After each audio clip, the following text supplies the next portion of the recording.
Well, not only did Rakdos win the Pro Tour, but we also got this huge announcement that dropped yesterday about a major change that is coming to Standard and some promises about other future changes to kind of go along with it to make Standard an overall better format, according to this article.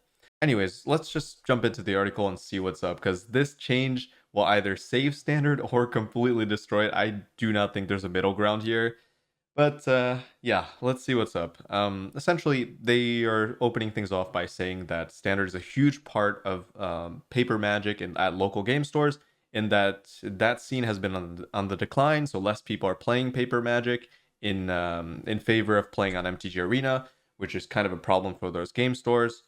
So when I first read this, I was kind of disappointed that essentially they're changing the whole format at the whims of paper magic because I only play arena, but honestly this might be like a really good change. I'm just very skeptical. Either way, let's just keep moving on here. So they said they're starting to listen to the community about their problems with Standard, and today they're announcing their first step in kind of changing up the format. And that first step is that the life cycle of all cards in Standard are going to be extended by 1 year. That means no rotation this year. Fable is staying. Fable is sticking around, which is definitely not what I want to see.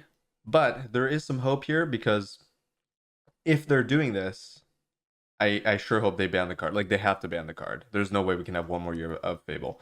But I haven't even gotten into the change yet. So they're delaying the rotation by 1 year, and all sets are going to be rotating on a 3-year cycle instead of 2. So usually a set gets released, and 2 years after that, it rotates out of Standard, and now it's 3 years. So they're basically giving themselves an extra year to kind of expand on mechanics and things of that like.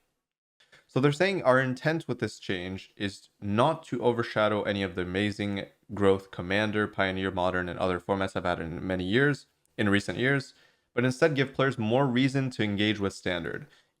Extending the Standard rotation to 3 years, we believe, will achieve two main points and additional benefits that can make Tabletop Standard more enjoyable. So their first main point is that it will give Standard cards more longevity. For paper magic, that means, well, I guess this affects arena as well. It means that they're saying that people don't want to invest into Standard cards because it's a ever rotating format, so those cards lose value after 2 years, basically. Because if you're only a Standard player, then those cards rotating out means that your investment is no longer a thing, right? You kind of lose those cards unless you play other formats. So as a rotating format, they just wanted cards to last a little bit longer. And their second main point is that it will allow mechanics and archetypes to be more effectively built on over time. So basically, they're also saying that, yeah, exactly. In terms of mechanics, that having more time allows more sets to kind of reinvigorate past archetypes. So, for example, if we had like, I don't know, like Phyrex, like here we have incubate tokens. Maybe like 2 years down the line here, they could release another set that kind of brings incubate tokens back up, or Phyrex and incubate tokens. So essentially, that's what I understood from this point. And they say that with those 2 points, it can lead to more diversity, longer lasting archetypes, and enough competitive churn to keep players engaged. So that's the hope, at least. That's what they're going for. And the third point is that it gives them stronger tools to create an environment where decks are more colors and mechanics. More color and mechanic? Wait, I'm not. So, oh, they mean like colors associated to mechanics, I guess. So green, white, toxic, and blue, white being associated with soldiers. Okay, yeah, and then less mid range.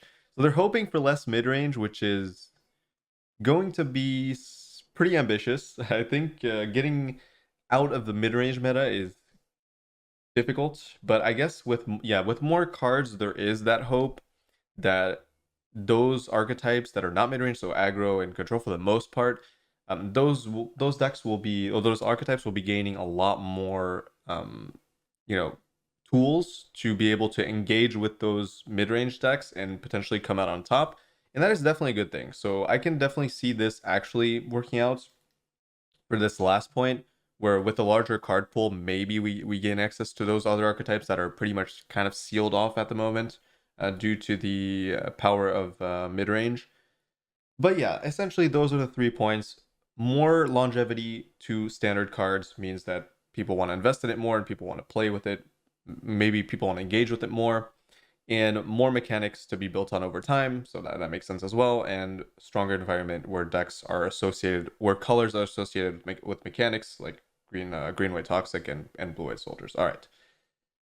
And yeah, all these changes are for local game stores, basically. So we believe this will give Standard more stability, more vitality. Well, I guess it's not only for a game store. If it works out, it's a benefit for everybody. But the initial motivation was definitely for paper Magic and local game stores, which is scary because if this changes for the worse, then Arena will be greatly impacted by that as well, which is not something I'm looking forward to as an Arena only. But yeah, my thoughts on this are skepticism. Like, I'm very afraid that here's my main issue. My main issue is that if they rotate cards every 3 years, that means that cards that are seen as very dominant or the cards that are the best in the format will potentially remain for an extra year, which means it will warp deck building towards those cards. I'm talking about Fable, if that's not obvious. So to compensate for that, they would have to ban cards more often than they are currently. And I don't know, I don't think there are mentions of bans in this article, so that's a little bit scary. The other way to counteract cards like Fable or cards that are too dominant would be to, release cards that answer those cards, but then we're dealing with incremental power creep that can kind of derail the entire format, I feel like, because once you start stacking power creep onto power creep onto power creep, then I feel like standard is no longer it's no longer standard. Like, standard is supposed to be like a lower power level format compared to other formats. That's what's interesting. That's why deck building is really impactful in standard, when there's not cards that are dominating like Fable, for example. So essentially, this could be like a really good change as long as they ban really problematic cards that are warping deck building. That's my main thing. That's the main thing I'm a little bit scared of, is that I'm scared they will just not decide not to ban cards, because one more year with Fable, I think, is just not healthy for standard. They really have to get rid of it. Unless the next set releases an answer to it, but what, like, I can't even imagine an answer to Fable that isn't like a card that is completely broken. It just and it would potentially be in a different, like, in one color, so maybe only one color would have an answer to Fable. So I mean, best case, like a colorless card, but that card would just be played in every deck after that. Either way, I don't know. I'm scared, but I have to be hopeful. Like, I have to hope that, especially with Huey. Oh no, it's Billy Jensen. I thought it was Huey Jensen.